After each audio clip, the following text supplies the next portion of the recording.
분들이 이렇게 참여해서 이렇게 하고 있습니다. 특별히 젊은 분들이 많이 하고 있는데요. 부부학교 스텝으로 섬기시는 분들이 공통적으로 하는 얘기가요. 이제까지 이렇게 스텝으로 섬기면서 이렇게 분위기가 좋은 데는 처음 봤다라면서 너무 좋아합니다. 그리고 제가 봐도요, 같이 이렇게 서로 그러니까 뭐 부부 사이가 사실 무조건 안 좋았다 그러기보다는 서로 더 많이 사랑해 주는 방법을 조금 이렇게 모르다가 서로 이렇게 손도 잡아주고 눈도 지그시 마주 보면서 이야기를 하는 그런 모습들 가운데서 굉장히 이렇게 놀라운 그런 사랑의 의미를 발견하는 모습을 보게 되니까 얼마나 좋은지 모릅니다. 여러분들 저도 나름대로 그래도 그냥 참 부끄럽긴 하지만 그래도 그냥 부부 생활에서 그래도 괜찮지 않나라고 생각을 했는데 부부학교를 하다 보니까 제가 좀 못했던 부분이 많다라는 것을 저도 많이 깨닫게 되고요.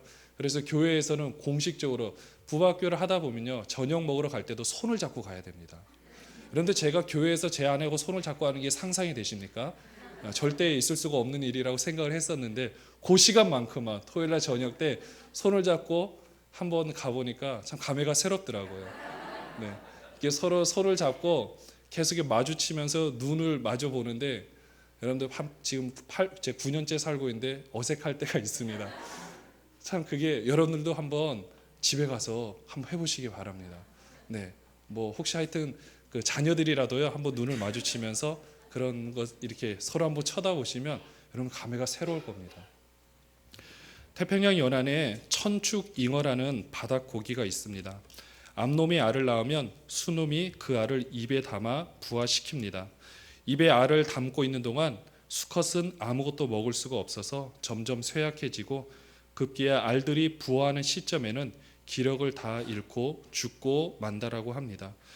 순놈은 죽음이 들어오면 그 입안에 있는 알들을 그냥 뱉으면 그만인데 이 순놈은 그 죽음을 뛰어넘는 사랑을 선택합니다. 어떻게 보면 그렇습니다. 이 땅에는 이런 아버지란 이름으로 수많은 사람들이 살아가는 것을 보게 됩니다. 누구 하나 위로해 주지 않는 참 그 무거운 자리, 그러고 보니 그 아버지의 어깨를 단 한 번도 따뜻하게 안아준 적이 없는 저의 모습을 보니까 참 부끄럽다는 생각이 듭니다. 저도 이제 보니까 저희 아들이 이제 초등학교 입학을 하고 학부형으로서 이렇게 있다 보면은요, 그만한 나이에 저도 참 아버지한테 더 많이 매달리고 더 많이 했을 텐데 어떻게 보면 예전 시대가 그러지 않았습니까? 유교적인 영향과 또 저희 아버지도 목회를 하시다 보니까 예전에는 그 자녀를 이렇게 교회에서 안아주면은 그런 거 있잖아요. 자기 자녀만 사랑한다라고 시험에 드는 성도님들이 계셨습니다.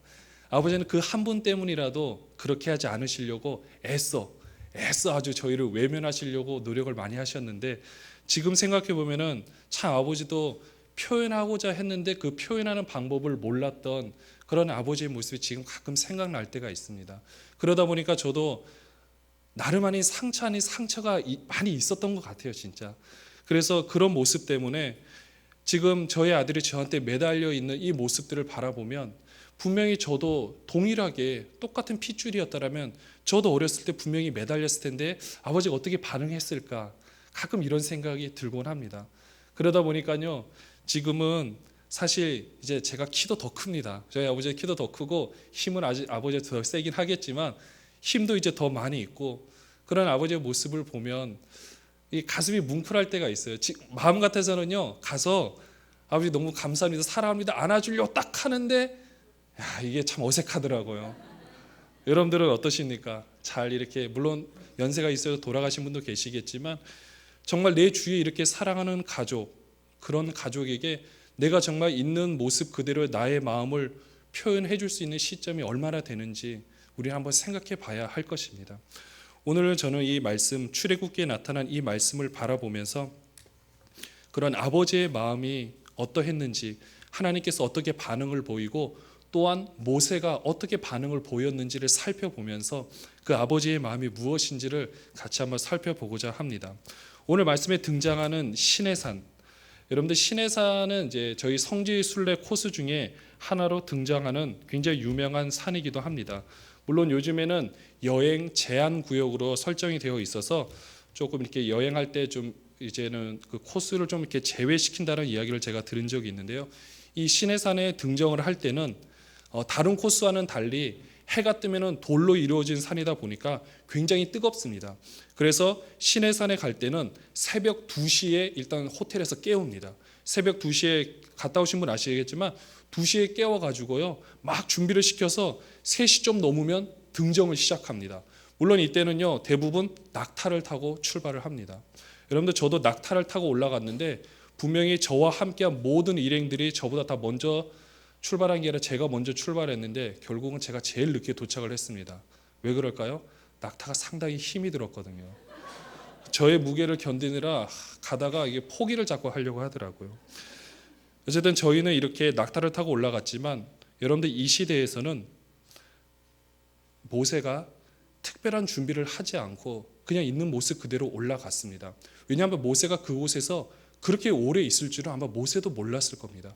근데 거의 40일 정도 그곳에 있으면서 갔기 때문에 이 밑에서 기다리던 백성들은 마음이 굉장히 급합니다. 도대체 우리를 인도한 저 모세는 왜 내려오지 않는 거지? 이런 생각 때문에 그들의 마음이 얼마나 지금 불안한지 모릅니다. 막 이렇게 동요가 일어납니다. 그러다 보니까 이 사람들이 특별히 아마 지도층에 있는 사람들이 모여서 아론에게 이야기를 하는 것으로 보여집니다. 백성이 모세가 산에서 내려오며 더딤을 보고 모여서 아론에게 이제 부탁을 합니다. 뭐라고 부탁을 합니까? 우리를 위하여 신을 만들어 주십시오라고 부탁을 합니다.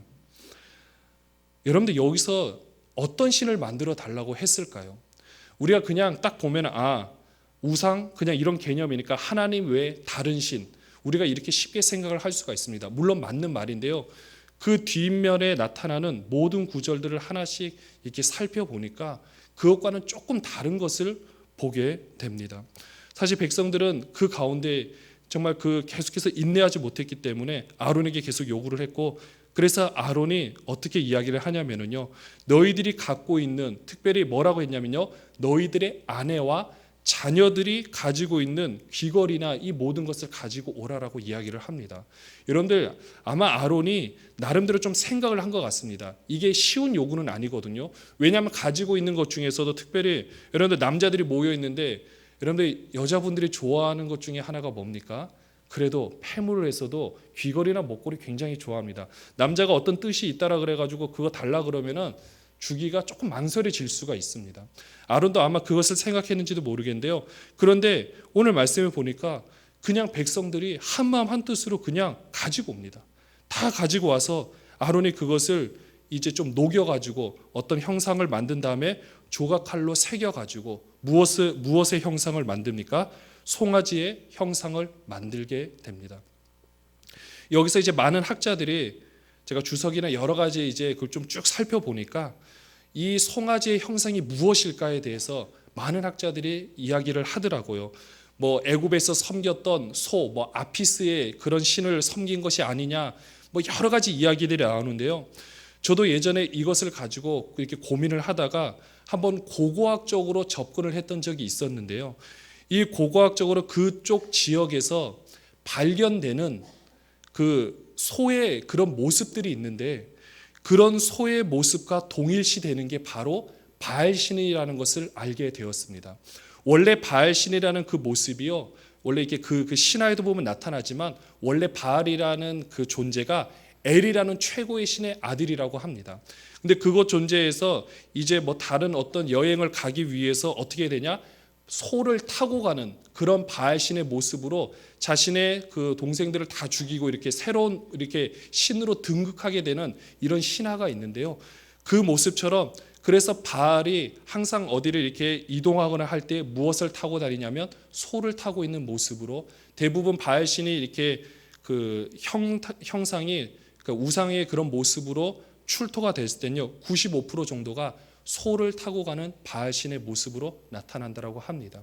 그래서 그런 입장에서 바라보니까요 이들이 먼저 요구했던 것은 사실은 하나님을 그러니까 이들 생각입니다. 사람 편에 이들 백성의 입장에서 하나님을 그냥 버리고 다른 신을 섬기겠다는 게 아니라 이게 사실 더 무서운 건데요. 하나님을 있는 그대로 놔두는데 본인들이 섬기고자 하는 그 어떤 모습을 같이 이렇게 혼합으로 섞으려고 하는 모습을 보게 되는 것입니다. 여러분들 바알신을 황소를, 그러니까 소를 타고 간다라면 이 아론이 지금 이 신을 만들어 놓고 송아지를 만들어 놓고 뭐라고 말합니까? 이 신이 너희를 애굽 땅에서 인도해낸 신이라고 공포를 합니다. 이것은요, 이렇게 의미가 생각되어질 수가 있습니다. 바알 신은 눈에 보입니다. 보이는 신이 소를 타고 가고 있다라면 이들에게 있어서 하나님은 어떤 존재입니까? 눈에 보이는 존재입니까? 보이지 않는 존재입니까? 보이지 않는 존재입니다. 이들에게 있어서 지금 하나님과 바알 신을 짬뽕이라는 모습은 바로 송아지, 보여지는 송아지 위에 누가 타고 갑니까? 하나님이 타고 간다고 생각을 한 겁니다. 보이지 않는 하나님이 송아지를 타고 가는 하나님. 이게 무엇입니까? 본인들이 경험했던, 하나님께서 보이지 않지만 본인들의 모든 역사를 해주셨던 그 하나님과 본인들이 섬기고자 하는 그 어떤 자기들을 위한 신의, 바알 신의 그 신앙을 짬뽕시켜 놨다라는 겁니다. 여러분들, 이게 무서운 겁니다. 왜냐하면 이렇게 하고 나서요, 사실 그것도 굉장히 잘못되어 있는 건데, 더 나아가서 잘못된 것은 어떻게 했냐면요, 이것들을 섬길 때 어떻게 이야기를 합니까? 그들이 그 앞에서 먹고 마시고 일어나서 뛰어 놀았다라고 성경에 기록이 되어 있습니다. 여기서 일어나서 뛰어 놀았다라는 그 말은 히브리 언어로 봤을 때 원래 이 단어 안에는 성적인 그런 의미가 같이 들어가 있는 것을 보게 됩니다. 원래 바알 신을 섬길 때 여러분들 들어보셔서 알겠지만 바알 신은 그냥 섬기는 것이 아닙니다. 원래 바알이라는 존재 자체가 풍요를 기원하고 무엇보다 비를 내려주는 신으로 유명합니다. 그런데 바알이 비를 내려주기 위해서는 어떤 행위가 동반이 되어야 되느냐? 사실은 굉장히 음란한 행위이긴 한데, 그냥 남녀가 서로 성적으로 결합함으로 인해서 바알의 눈에 보였을 때, 바알이 그 모습을 보고 흥분한다든지 그렇게 됐을 때 그 땅에 비가 내려진다라고 이들이 굳게 믿고 있었다라는 겁니다. 그러면 그 백성들이 그 앞에서 먹고 마시며 뛰어놀았다라는 의미가 무엇일까요? 그들이 이제까지 감추어왔던, 아니면 몇몇 사람들이, 왜냐하면 이스라엘 백성들이 나올 때 수많은 잡족들, 그리고 또 성경의 표현에서 잡족입니다. 수많은 이방인들을 포함해서 많은 사람들이 섞여왔다고 기록이 되어 있는데요. 그러다 보니까 어쩌면 그런 사람들이 주장했을지도 모릅니다. 그런데 결론적으로는 그 사람들이 여호와의 절이라 해놓고 그 다음 아침에 일찍 일어나 번제와 화목제를 드리고, 그러니까 하나님을 섬기는 것을 동일했던 것을 보게 됩니다. 동일하게 섬기면서 그들의 취했던 행동은 먹고 마시며 뛰어놀았던, 바로 그들이 애굽에서 경험하였고 이방 신들을 섬기는 그런 모습을 그대로 따다가 성적으로 굉장히 음란하게 그들이 혼음을 했던 모습을 보게 되는 것입니다. 이게 얼마나 무서운 건지 모릅니다. 하나님께서 왜 이스라엘 백성들에게 계속해서 항상 보면 그렇잖아요. 바알 신을 배격하라, 바알 신을 섬기지 말라라고 했던 이유가 무엇이었을까요? 바로 여기에 있었던 겁니다.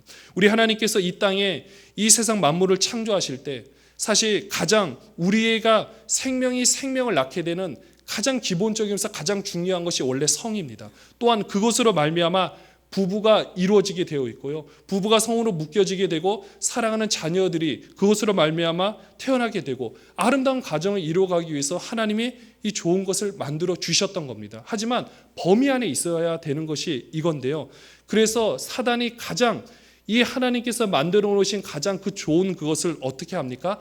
가장 이렇게 터부시하게끔, 가장 이렇게 좀 이렇게 안 좋은 쪽으로 살짝 이것을 바꿔버리고 굉장히 타락을 시켜버리고 말았던 것입니다. 그래서 사랑하는 관계 가운데 부부로서 자녀로서 이루어지던 이 관계를 오히려 그 문제로 말미암아 가정이 깨어지게끔, 외도라든지 이런 문제로 말미암아 가정이 깨어지게끔 사단이 계속해서 이렇게 그 본인의 역할을 하게 되었고, 그래서 이 가정이 무너지게 되었고, 여러분 가정이 무너지면 어떻게 됩니까? 사회가 바로 설 수가 없게 됩니다. 사회적으로 본인들이, 여러분들 그렇게 되면 얼마나 힘들겠습니까? 하나님은 이것을 제일 싫어하셨던 겁니다. 본인이 이 땅에서 땅에 충만하여 번성해서 이 땅에 온 땅에 충만하여서 삶을 살라라고 말한 것은 내가 너희를 불러서 거룩하게 한 것처럼 너희들만큼은 이 세상의 풍조와는 다르게 정말 내가 준 대로 서로 사랑하고 더 많이 아껴주면서 너희 자녀들과 함께 주어진 모든 것에 감사히 여기면서 행복하게 삶을 아름답게 살아가라. 이것이 하나님의 뜻이었습니다. 그런데 사람들은 눈에 보이는 어떤 그 쾌락과 이것을 먼저 생각한 나머지 본인들이 원하는 풍요를 위하여서 본인들이 원하는 대로 눈에 보이는 대로 몸이 원하는 대로 이런 행위를 하게 되었다라는 겁니다. 이게 무서웠던 겁니다. 하나님께서는 이 부분도 무서웠을 뿐만 아니라요. 왜 하나님께서는 이스라엘 백성들에게 본인의 형상을 만들지 말라라고 했을까요? 그것은요. 이렇게 볼 수가 있습니다. 여러분들 하나님의 형상이 보이지 않기 때문에 사람은 어떻습니까? 보이지 않으면요. 어느 곳에서든지 행동을 조심할 수가 있습니다. 그런데 만약에 보여지는 것이 무엇이 있다라면요. 물론 이때 당시 이방 신전들, 이방신을 섬기는 사람들이 그랬지만 보이는 것이 있다라면 보이는 곳에서만 잘하면 된다라는 생각이 들 때가 있습니다. 내가 눈에 보이는 그곳에서만 내가 무엇이든지 잘하면 내 생활이 아무리 개판이라 할지라도 이곳에서만 내가 잘하면 재물 많이 드리고 많은 것을 다해서 그분께 복만 빌면 나는 내 생활이 아무리 안 좋아도 나에게 복을 주신다라는 이방 신적인 생각 때문에 하나님은요 그것을 막았던 것입니다. 여러분들 예전에 2704, 2704라는 이 숫자의 제목을 가지고 5분짜리 지식 2000일에서 짧게 다큐멘터리처럼 만든 것이 있습니다. 이거 2704가 무슨 내용이냐면요. 여러분들 우리 커피 좋아하시잖아요. 여러분들 커피 좋아하실 때 물론 설탕을 드신 분도 계시고 이제 뭐 시럽이나 다른 것으로 하겠지만 예전에도 유럽, 영국에서 한참 이제 이 커피가 쫙 퍼질 때가 있었습니다. 근데 커피가 퍼지다 보니까 같이 소비되어야 되는 게 무엇인지 아십니까? 설탕이죠. 근데 이 설탕의 원료 사탕수수는 원래 그 땅에 한번 심으면요. 형질이 굉장히 땅의 형질이 안 좋아진다라고 합니다. 그리고 넓은 장소가 필요하고요. 많은 노동력이 필요하다라고 합니다. 그래서 자국 내 땅에서는 심어봤자요. 그 효과를 거두지 못해서 그래서 그들이 했던 작업이 무엇이냐면요. 식민지를 그때부터 건설하기 시작하였고 값싼 노동력을 거의 값을 치르는 것도 아니죠. 강제로 잡아다가 배에 실어서 동인도나 이런 쪽 아프리카 이런 쪽으로 다 보내버립니다. 그리고 거기서 땅을 개간시켜 가지고 평생 동안 설탕을 만들게 하고 거기서 죽어가게끔 했는데 그때 보냈던 배의 숫자가 2704척이라고 이야기를 합니다. 한 흑인 노예가 한 사람이 일평생 동안 만들 수 있는 설탕의 양이 1톤이라고 합니다. 그 1톤의 설탕을 가지고 많은 사람들이 이제 나눠 먹는 건데요. 여러분들 그 당시에 그 설탕을 먹는 사람, 물론 먹는 사람이 잘못된 것은 아닙니다. 하지만 그 당시에 그 노예 무역업을 했던 사람이 예를 들어서 기독교인이라고 한번 제가 한번 가정을 해보겠습니다. 여러분들 그 사람은 얼마나 막대한 이익을 취하는지 모릅니다. 그런데 그런 막대한 이익을 취할 때 어떻게 합니까? 그 막대한 이익을 취한 것을 가지고 어쩌면 그가 기독교인이라 그래서 와서 뭐 이렇게 하나님께 예배하면서 많은 양의 많은 금액의 헌금을 할지 모릅니다. 그리고 하나님 우리 사업에 복을 주시옵소서라고 그때 얼마든지 다 얘기를 하고 나가서 자기의 생활을 계속해서 사람을 인신매매하다가 잡아다가 판다라면 여러분들 이것을 어떻게 바라봐야 되겠습니까? 이런 현상 때문에 하나님께서는 보이는 곳에서만 나를 섬기고 보이지 않는 곳에서 자기의 뜻대로 하는 모습을 하나님께서는 좋아하지 않으셨기 때문에 어느 곳이든지 형상을 만들지 말고 우리에게 하나님만을 섬기라라고 우리에게 말씀해 주고 있었던 것입니다. 사랑하는 여러분들, 이때 상황이 이제 이해가 가십니까? 물론 바알신을 그러니까 소를 타고 가는 그 신이 그런 게 아니라 할지라도 보통 해석으로는 원래 송아지 자체도 바알신을 의미를 하고 있습니다. 그래서 그냥 그 소 자체를 바알신 의미하고 있기 때문에 마찬가지로 동일한 입장에서 본다라면 그들이 하나님인 건 알겠는데 눈에 보이는 하나님을 요구해서 바알신을 갖다가 거기에 붙인 것도 동일한 것입니다. 물론 그것이 아니고 해석이 잘못돼서 정말 아피스 신, 다른 신이라 할지라도 그들이 원한 것은 바로 그것이었다라는 겁니다. 우리들이 어쩌면 그렇습니다. 동일하게 지금 21세기에 살아가고 우리가 같이 신앙생활을 하고 있는 우리의 모습에서도 어쩌면은 우리가 참 조심히 바라봐야 될 모습들이 있습니다. 그것은요, 우리가 이곳에서 예배하고 내가 모든 것을 다 드렸기 때문에 나는 나가서 정말 뭐 하나님이 보시든 말든 원하든 원하지 않든 내 마음대로 행동하겠다. 여러분들 이것이 얼마나 참 무섭고 위험한 것인지 모릅니다. 우리들이 이 시간에 정말 영과 진리로 하나님께 예배를 하고 이 자리에서 우리의 죄를 위해서 정말 간절히 기도한다라는 것은, 진정으로 정말 회개를 한다라는 것은 내가 그것을 미워하고 돌이켜서 하나님의 뜻대로 살겠다는 결심을 한 것과 동일한 것입니다.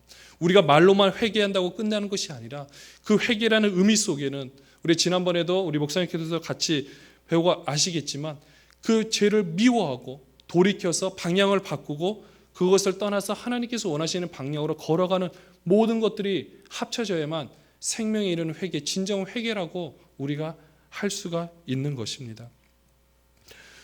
우리가 우리의 모습들을 봤을 때 어쩌면 지금 점점 이 하나님께서 원하시는 삶에 나의 삶을 맞추기보다는 내가 원하는 어떤 것을 이루기 위해서 하나님의 좋은 모습들을 여기다 하나씩 혹시 붙이고 있지는 않습니까? 이게 이때 당시 모습과 어쩌면 비슷한 모습일지도 모릅니다. 물론 그렇지 않은 분들도 계시고 정말 귀하게 신앙생활 하시는 분들이 너무나 많은 것을 보게 됩니다. 여러분들, 우리나라가 지금 이렇게 있고 사실 북한 땅도 이렇게 북한 땅에서 정말 그곳에서 힘들게 신앙생활 하시는 분들이 많이 있습니다. 그런데 예전에 그 영화에서도 한번 잠깐 언급을 거기서도 했지만은, 이런 우리의 모습들, 어쩌면은 우리나라에서도 이런 상황들 가운데서 보이지 않지만은 그 북한 안에서 정말 힘들게 신앙생활하는 그런 사람들의 모습이 오히려 그분들의 기도로 인해서 그 교회들도 세워지고, 우리가 지금 이렇게 참 우리 교회는 그래도 너무나도 건강하지만 우리나라의 교회들 중에 그렇지 못한 교회들이 어쩌면 그분들의 기도와 정말 그분들의 간절한 그런 마음으로, 기도로 인해서 우리들이 이렇게 아름답게 세워져 가는지도 모릅니다. 여러분들, 이런 오늘 이 상황에 있었을 때 하나님께서 너무나도 마음이 안타까우셔가지고 모세에게 이렇게 이야기를 합니다. 어떻게 이야기를 하냐면요, 10절 말씀을 한번 보도록 하겠습니다. 우리 출애굽기 32장 10절 말씀 한번 보도록 할게요. 시작. 그런즉 내가 하는 대로 두라. 내가 그들에게 진노하여 그들을 진멸하고 너를 큰 나라가 되게 하리라. 아멘. 여러분들, 뭐라고 하나님께서 하십니까? 내가 하는 대로 두라. 내가 하는 대로 두라. 여러분들, 이 말씀의 의미가 무엇일까요? 계속해서 저도 곰곰이 생각해 봤는데, 이것은 지금 하나님이 모세에게 허락해 달라라는 의미입니다. 그런데 왜 하나님이 모세에게 굳이 이것을 하게 하라라고 말을 할까요? 이 지금 모세가 이스라엘 백성들을 얼마나 사랑하고 있었는지 하나님도 알고 계셨다라는 겁니다. 한 자녀를 향한 그 아버지의 마음처럼, 사랑하는 그 자녀들을 바라보는 그 아버지의 심정처럼 이 모세가 그들 백성을 그렇게 위하고 있었다라는 겁니다. 7절 말씀에도 보면은요, 이렇게 이야기를 하고 있습니다. 한번 읽어보겠습니다. 시작. 여호와께서 모세에게 이르시되 너는 내려가라. 내가 애굽 땅에서 인도하여 낸 내 백성이 부패하였도다. 누구 백성이라 그럽니까? 너 백성입니다. 너의 백성. 하나님의 백성 말한 게 아니라 너의 백성이라고 말합니다. 물론 이거에 대해서 많은 해석이 있지만은, 제가 이 말씀을 같이 보면서 느꼈던 거는, 하나님이 지금 모세가 이스라엘 백성을 얼마나 정말 사랑하고 얼마나 그들을 위해서 아꼈는지 하나님께서 인정해 주는 저 대목이라고 생각을 합니다. 그만큼 그들을 위해서 정말 사랑하는 마음을 가지고 있었던 이 모세가 있다 보니까 하나님께서는 모세에게 제안을 하는 겁니다. 도저히 이들의 이런 언약, 내가 분명히 이들과 언약을 맺었는데 이들이 일방적으로 이제 언약을 깼다. 그러니 나는 그들을 돌봐줘야 될 의무가 없어졌고 이제 그들은 그들 멋대로 멸망하게 나는 내버려두고 내가 진노해서 그들을 멸망시켜버리겠다. 그리고 너를 통하여 내가 새로운 민족을 다시 이루겠다. 그러니 그렇게 하게 해줘라. 그런데 모세가 뭐라 그럽니까?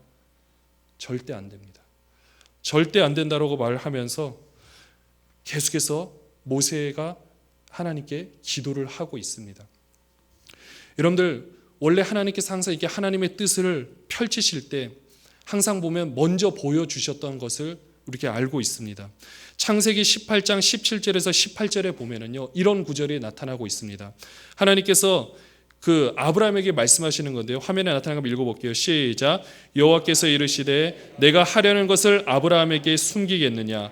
아브라함은 강대한 나라가 되고 천하 만민은 그로 말미암아 복을 받게 될 것이 아니냐라고 말씀해 주고 있습니다.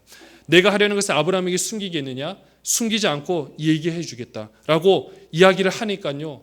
아브라함이 즉각적으로 어떻게 반응을 보입니까? 소돔성을 제발 구원해 달라라고. 의인 50명이 있다라고 같이 멸망시키겠습니까? 그래서 점점 내려간다. 45명, 40명 점점 인원이 줄어가다가 이제 창세기 18장 32절에 이르러서는 10명으로 줄어듭니다. 한번 읽어보겠습니다. 시작. 아브라함이 또 이르되 주는 노하지 마옵소서. 내가 이번만 더 아뢰리이다. 거기서 10명을 찾으시면 어찌하려 하시나이까. 이르시되 내가 10명으로 말미암아 멸하지 아니하리라. 근데 결국 소돔성은 의인 10명이 없어서 멸망당하고 맙니다. 그럼에도 그 과정 가운데서도 하나님이 아브라함을 생각하셔서 그 조카 롯을 구출해 내십니다. 창세기 19장 22절에 보면 그가 천사들이 이제 그 롯을 구출해 나가서 갈 때 이렇게 이야기를 합니다. 창세기 19장 22절 한번 읽어볼게요. 시작. 그리로 속히 도망가라. 내가 거기 이르기까지는 내가 아무 일도 행할 수 없노라 하였더라. 뭐라 그럽니까? 아무 일도 행할 수 없다라 그랬습니다. 하나님께서 의인과 악인을 동시에 멸망시키지 않기 때문에 그 롯이 있었기 때문에 하나님께서 멸망시키는 일을 할 수 있다, 할 수 없다? 할 수 없다라고 말씀해 주고 있는 것입니다. 우리 하나님이 이러하신 분입니다. 그래서 하나님께서는 본인의 이런 뜻을 그때 모세에게 말씀해 준 이유가 무엇일까요? 그 아버지의 마음을 알 수 있는 모세의 기도가 필요했기 때문인 것입니다. 하나님께서는 얼마든지 본인의 뜻을 따라 할 수 있겠지만 항상 하나님께서는 사람을 통해 역사를 하셨고 그 아버지의 마음을 품을 수 있도록 모세를 그렇게 단련시키고 훈련시켰던 것입니다. 그리고 그 모세가 이제는 그 이스라엘 백성들을 이끌고 오면서 정말 그들을 봤을 때 계속해서 패역한 그들의 모습을 볼 때 너무나도 가슴이 아프고 밉고 힘들었지만 그래도 이들을 멸망시켜서는 안 된다라는 그 간절한 마음 때문에 모세가 하나님께 정말 간절하게 기도를 했던 것을 보게 되는 것입니다. 출애굽기 32장 오늘 11절 말씀에 모세가 정말 이렇게 간절히 기도를 합니다.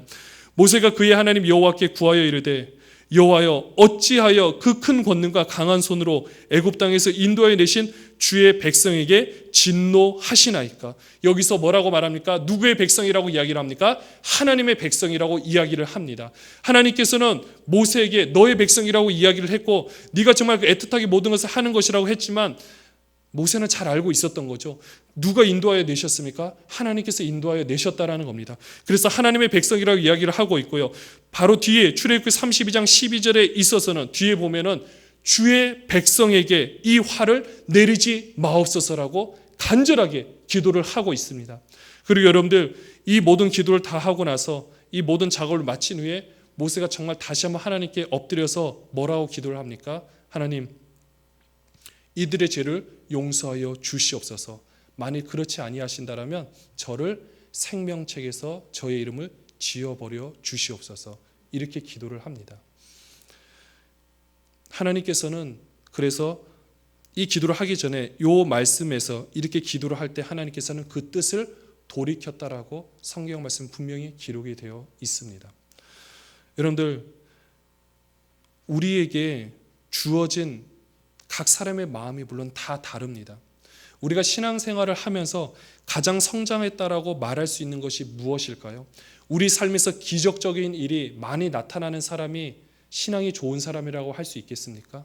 물론 그럴 수도 있겠죠. 그런데 정말 엄밀히 깊이 들어가다 보면 하나님 아버지의 그 지극히 큰 사랑을 내 마음속에 품을 수 있는 사람이 가장 신앙이 좋은 사람이라고 저는 확신을 합니다.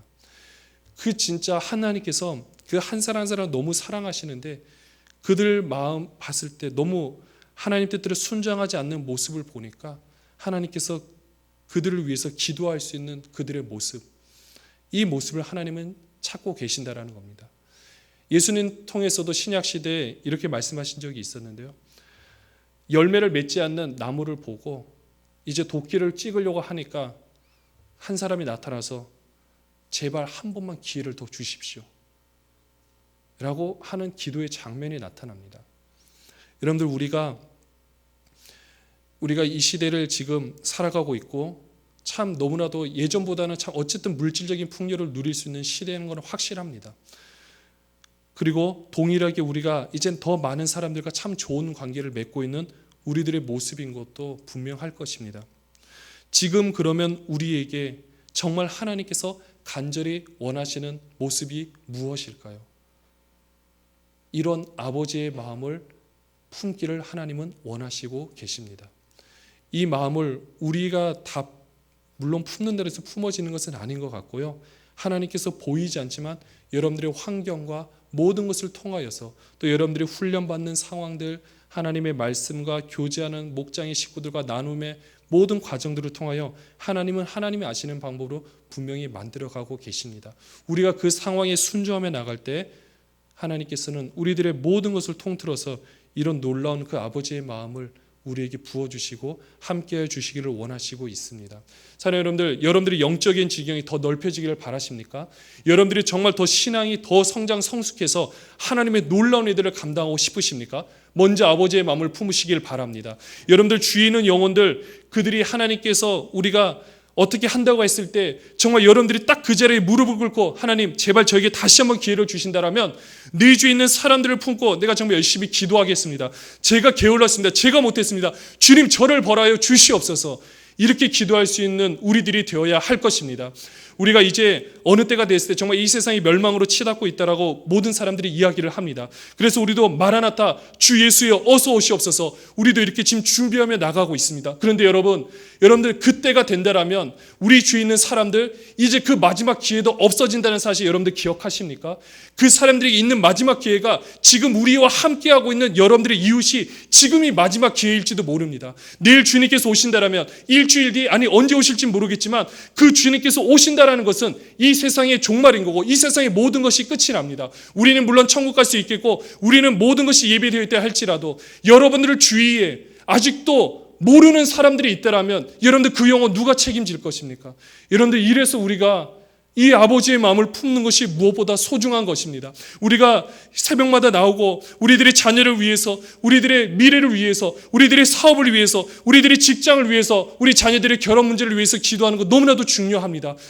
그런데 그것만큼 중요한 것은 우리가 그런 아버지의 마음을 품고 우리 사랑하는 자녀들이 네 주위에 있는 한 영혼을 사랑하며 생각하며 그 아버지의 마음을 품게 하는 것이 나의 변화된 삶으로 직접적인 교육으로 가르치는 것이 저는 더 중요하다고 생각을 합니다. 그것이야말로 여러분들이 미래 세대들에게 줄 수 있는 최고의 선물이기도 하기 때문입니다. 사랑하는 여러분들 정말 아버지의 마음을 품고 있습니까? 저도 생각해보면 너무나도 부족하고 이제 이 마음을 조금씩 품어가려고 또 정말 아무것도 아닌 저를 하나님께서 이렇게 세워주셨기에 정말 그 모습을 닮아가고자 제가 노력해서 되는 건 아니지만 하나님의 말씀대로 순종하고자 하고 있습니다. 여러분들도 정말 이런 아버지의 마음, 모세가 그런 아버지의 마음을 품고 기도를 했을 때 하나님 아버지께서 아버지의 마음을 가지고 돌이켰다는 것처럼 우리의 기도로 말미암아 아버지의 뜻이 이 땅에 아름답게 임할 수 있도록 또한 아버지의 모든 뜻이 여러분의 기도로 말미암아 이루어지는 놀라운 역사가 있기를 주님의 이름으로 축원합니다. 기도하겠습니다. 사랑의 주님,